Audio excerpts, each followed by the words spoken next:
खूनी रिश्ते होते हैं ना, ये वो विटामिन्स हैं जिनके बगैर आपकी जवानी तो गुजर सकती है लेकिन बुढ़ापा नहीं गुजर सकता।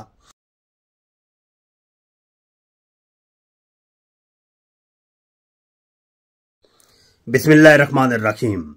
नाज़रीन अस्सलामु अलैकुम, मैं हूं मोहम्मद मुश्ताक और आज जो हमारा टॉपिक ऑफ डिस्कशन है वो मैं समझता हूं कि हमारी सोसाइटी के अंदर एक बहुत बड़ा वायरस है और इस वायरस को खत्म करने की जरूरत है, क्योंकि हमारे मुआशरे के अंदर एक मुट्ठी भर कुछ लोग ऐसे हैं जो इंसानी शक्ल में भेड़िए हैं और इंसान नुमा शैतान हैं और उनका बेसिक जो पर्पस है जिंदगी का वो ये है कि रिश्तेदारों को आपस में लड़ाना और फिर बकायदा पहरा देकर लड़ाई रखना।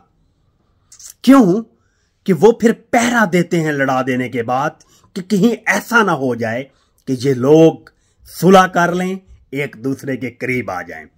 ये मैं समझता हूं कि बज़ाहिर तो मोमेंटरी सक्सेस से ही, लेकिन इसके जो असरात है ना, इससे वो खुद भी नहीं बच सकते।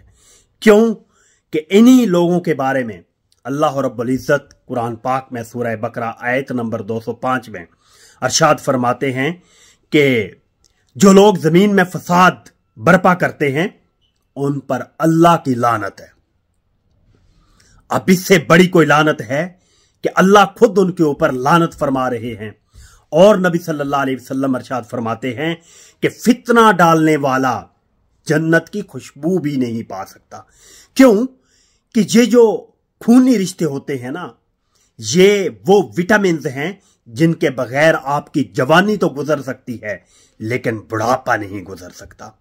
तो दुनियावी लिहाज से इसके अंजाम के ऊपर मैं बात करता हूं कि ये इंसान जो रिश्तों को तोड़ता है वो तन्हाई का शिकार हो जाता है, बेबरकती का शिकार हो जाता है। उसकी अपनी औलाद जो है ना वो भी उससे बदजन होकर रह जाती है। लोग उनके ऊपर एतमाद नहीं करते और अगर समाज के हवाला से देखा जाए तो लोग इनके साथ अपनी कोई चीज शेयर नहीं करते कि ये लोगों को बताकर हमें रुसवा कर देंगे। बचो ऐसी चीजों से। Thank you.